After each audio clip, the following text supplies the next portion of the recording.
안녕하세요. 주영준입니다. 이번 시간에는 9번 아이들에 대해서 좀 알아보도록 하겠습니다. 9번 아이들을 우리가 부르는 별명이 있죠. 이 애니어그램에서. 보통은 이제 평화주의자, 중재자, 이런 표현들을 많이 써요. 평화를 위해서 중재를 하겠죠. 같은 맥락이긴 한데, 어쨌든 분류하는 기준에 따라서 약간씩 이렇게 다른 이름을 붙이기도 한다. 그 일상생활에서 붙이는 별명은 천사표. 9번 아이들이 주변에 있으면, 그냥 무던하고, 그냥 화도 잘 안 내고, 보통 친구들이 좋아해요. 9번들이 옆에 있으면. 성인이 돼도 마찬가지고요.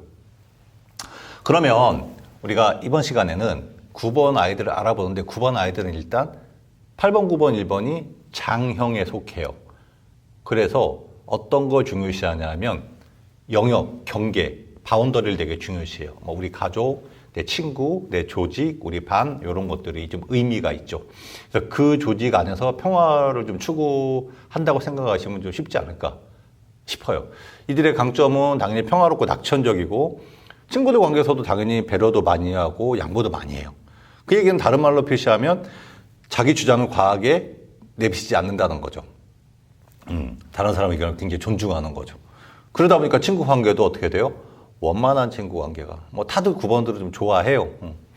사이좋게 친구들하고 잘 지내고, 혹시 친구들 사이에 트러블이 있거나, 동생들 사이에, 때로는 좀 더 나가서 엄마 아빠 사이에, 이런 것도 잘 부드럽게 중재하는 역할을 한다. 그래서 붙은 별명이 중재자이다. 이런 별명도 붙고 있는 거죠. 이런 장점들이 있는 반면에 항상 동전의 양면처럼 뭐가 있다고요? 아쉬운 부분이 있죠. 약점. 약점을 생각할 때는 이 평화로운 분위기를 한번 생각해 보세요. 봄날의 따뜻한 오후야. 뭐가 생각이 나요? 낮잠. 잠이 많아요.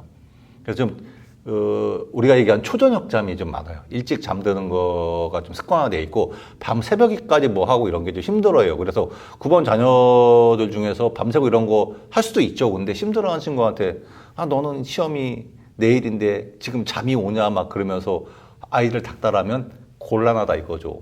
이해해 주셔야 된다는 거예요. 그리고, 또 다른 거는 그 나른한 오후 생각하면 이제 게으름.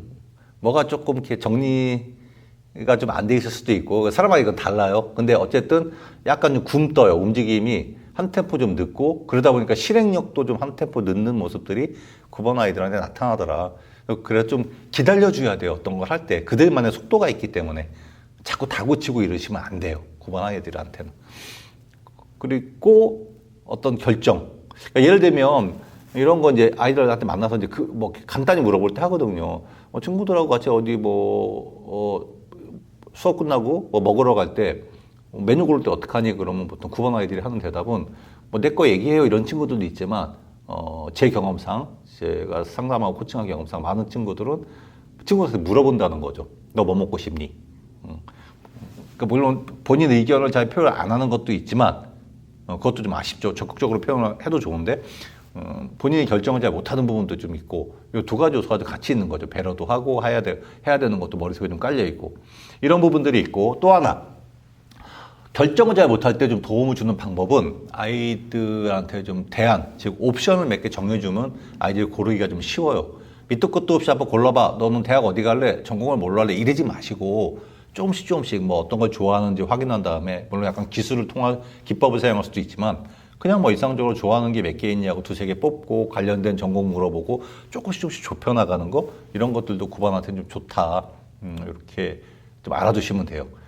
그리고 동기나 목적의식이 부족한 거는 예를 들면 대학 같은 거, 그러니까 전공을 놓고서 볼 때는 중학생 정도한테 물어봐도 고1도 그렇고 사실 많은 친구들이 아직 별로 생각해 본 적 없는데 이렇게 얘기해요. 9번이 아니더라도. 근데 이제 9번은 조금 더 고학년이 됐을 때도 그럴 수 있다라는 거죠. 그리고 좀 고집스러움. 엄마가 이것 좀 해놔. 그럼 하기 싫거든요. 근데 9번의 특징은 노가 없어요. 그래서 좋아 보이죠. 예스, 네, 할게요 하고서 갔다 오면 하나도 안 해놓는 거. 방 청소 좀 해놔. 네. 하기 싫거든? 엄마 갔다 와도 청소 안 돼 있는 거죠. 이런 모습들을 좀 9번들이 나타내고 있어요.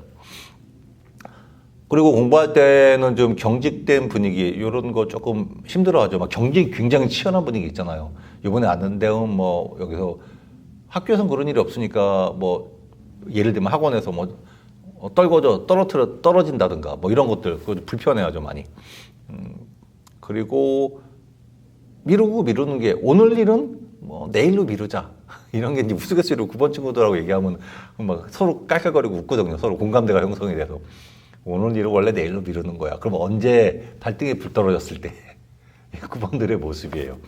너는 왜 그래? 이렇게 하지 말라고 했죠. 그렇게 하지 마시고 좀 이해하고 그거 좀 더 앞에서 땡겨서 할 수 있도록 계획을 세우도록 조금씩 만들어 가시면 돼요. 그들의 속도에 맞게 중요한 거는 속도를 맞춰야 돼요.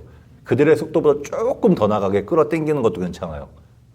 넛지를 좀 주면서 예를 들면 이제 그런 예가 있었어요. 학생을 코칭을 하는데 이제 시험이 얼마 안 남았죠. 수학 공부 정말 하겠다는 거예요. 오, 훌륭한데? 그래서 수학 공부 계획을 어떻게 잡았어? 얼마나 할래? 하고 물어봤더니 이 친구 3시간씩 할 거예요. 하루에 3시간씩이나 안 하던 공부를 너무 좋은 계획인데? 라고 대답을 했더니 그 친구 답변, 선생님 무슨 말씀을 하시는 거예요? 일주일에 3시간이요. 그들의 답변은 그랬어요, 저한테. 그래서 물어보는 거죠. 야, 시험 때인데 일주일에 3시간은 너무한 거 아니니? 그럼 그 친구들도 알아요. 하는 말이, 그런데 하루에 3시간씩 계획 잡았다가 못하면 하나만 하잖아요. 할 수 있는 계획을 세워야죠. 하고서 잡은 거예요. 그 친구들도 본인이 계획이 좀 부족하다라는 걸 얘기 나누면 알아요. 그럴 때 그걸 조금만 당겨주는 거예요. 부모님이나 선생님의 의도대로 막 하루에 3시간씩 밀어붙이지 말고 시험 때인데 이렇게 해야지 이러지 마시고 그 친구들의 속도보다 조금만 더 일주일에 3시간을 뭐 예를 들면 일주일에 6시간씩 월수금 2시간씩 뭐 이런 식으로 약간의 접점을 찾을 수 있도록 그들을 좀 코칭해 주면 된다라는 거죠. 정해주는 게 아니라 막 이렇게 해 저렇게 해 이렇게 하지 마시고. 왜냐하면 9번 친구들은 자꾸 통제하려고 그러면 안 하려고 하거든요. 수동 공격성 그냥 안 해요. 노 이런 건 없지만 안 해요. 그런 것들을 좀 의식하면 좋겠다. 의식하면서 아이들 대하면 좋겠다라는 생각을 하고요. 그리고 방금 말씀드린 그런 연장선상에서 9번 아이들이 어떤 행동을 하거나 의사결정을 할 때는 아까 좋은 얘기 나온 것 같아요. 속도. 그들의 속도를 때로는 맞추면서 좀 기다려주면 아이들하고 호흡을 맞추는데 큰 도움이 되실 거다라고 생각을 합니다. 9번에 대한 이야기는 여기까지 하겠습니다. 감사합니다.